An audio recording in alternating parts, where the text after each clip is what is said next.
Now, a brief and maybe the most accurate definition of Zen I've come to is Zen is explorative experientiality, or it's exploring experientiality.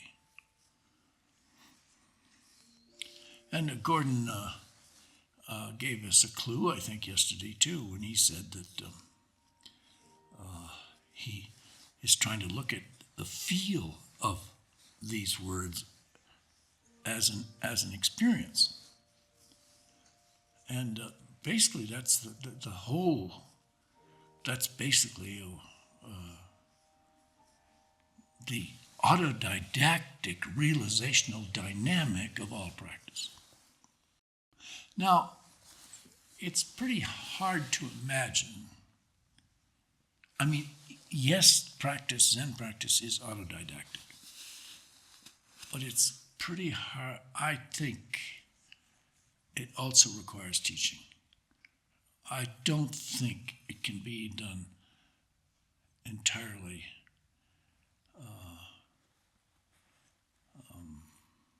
on your own, and it wouldn't make sense either, because it's a practice for others. Doing it with others is part of making the practice come alive. But for instance, very soon when I started practicing, I started having the funniest experience. I mean, it was funny to me, because I'd go to rinse my face off in the morning, and I would just feel grateful that the water came out of the faucet.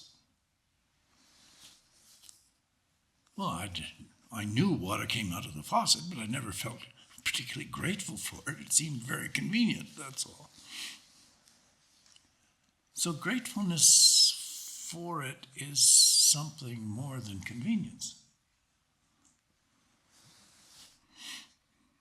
Now, my friend, Brother David Steindl-Rast, the Benedictine, whole teaching, he's got a whole foundation called the Gratefulness Foundation. But it was shown to me by Zazen. But what I didn't know was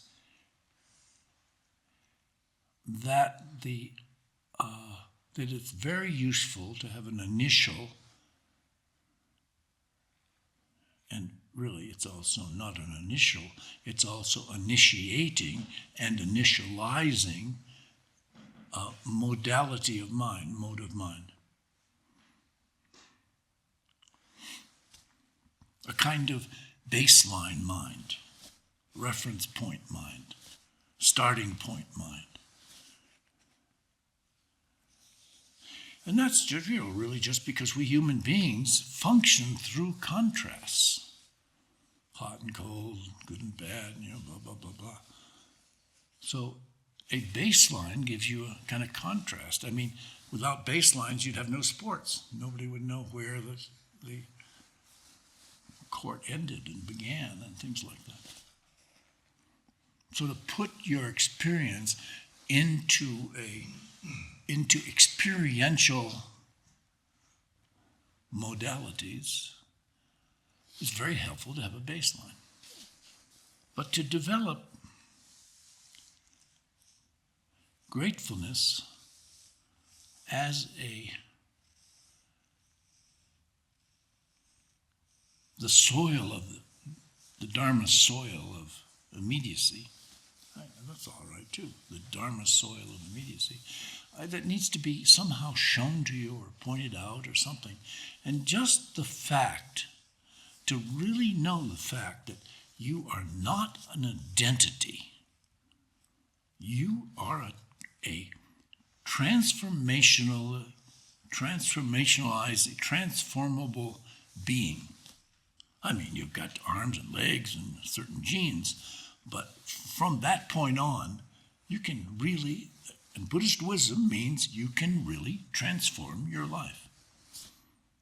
And the techniques of transforming your life are what mental postures you proceed with, enact, function within, in living, living.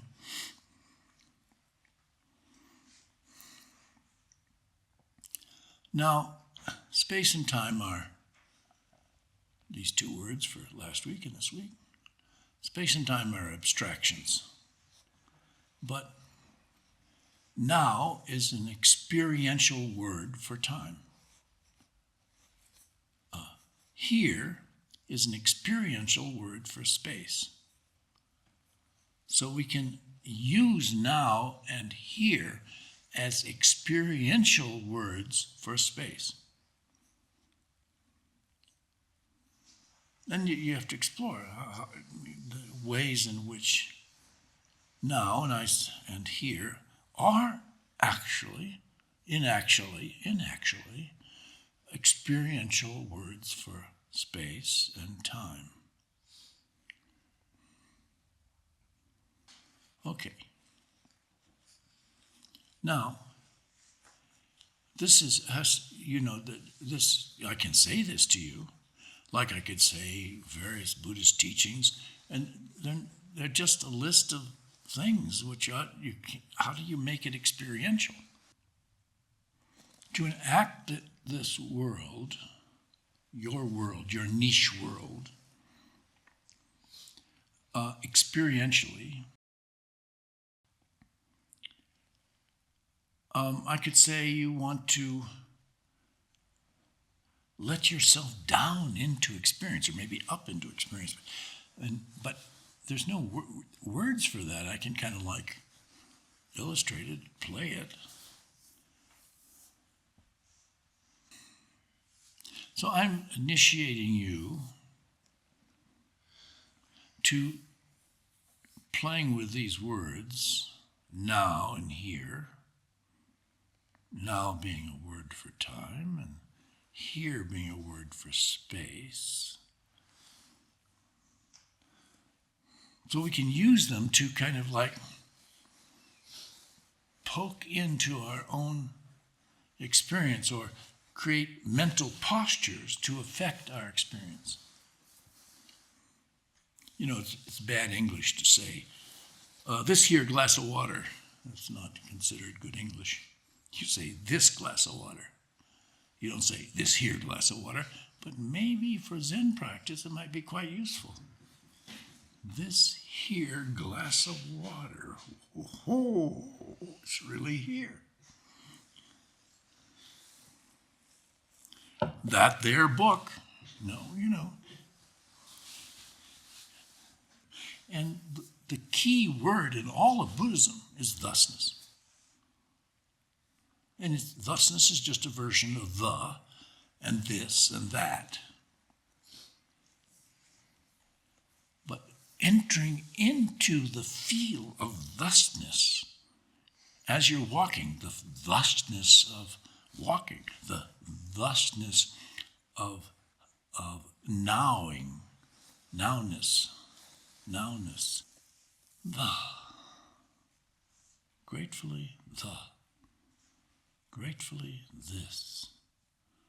And the thing is that as in an entirely different practice, not entirely different, but rather different practice realm, Brother David asks people to cultivate the initializing and initiating mode of mind named and called forth by the word gratefulness.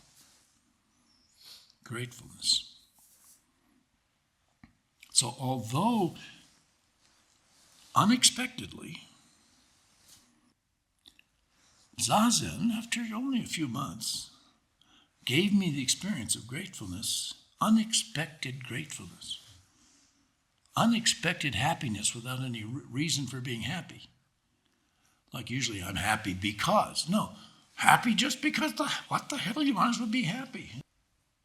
Making use of space as a topic and time as a topic and turning them in now to, pretty obviously, experiential here-ness. But boy, when you say space is experiential here-ness, boy, that doesn't mean space is out there. It means space is right here, and you're experimenting with it. Your spine is locating you in space. The spine mind.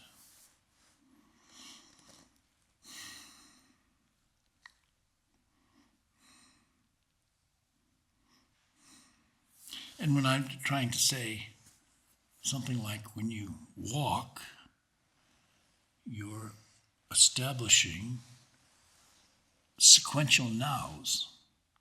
In fact, that's what you're doing. The next step is a new now. Now, how do you get the feeling of that and just walk over to where you want to get and grab what you wanted to grab? You have to add something to, like gratefulness, you have to add some mental posture to it. So you might say, and everybody think you're nuts, a new now, a new now. Only because we all know it's a new now, but our whole biology and brainology doesn't let us really locate ourselves in a new now experientially.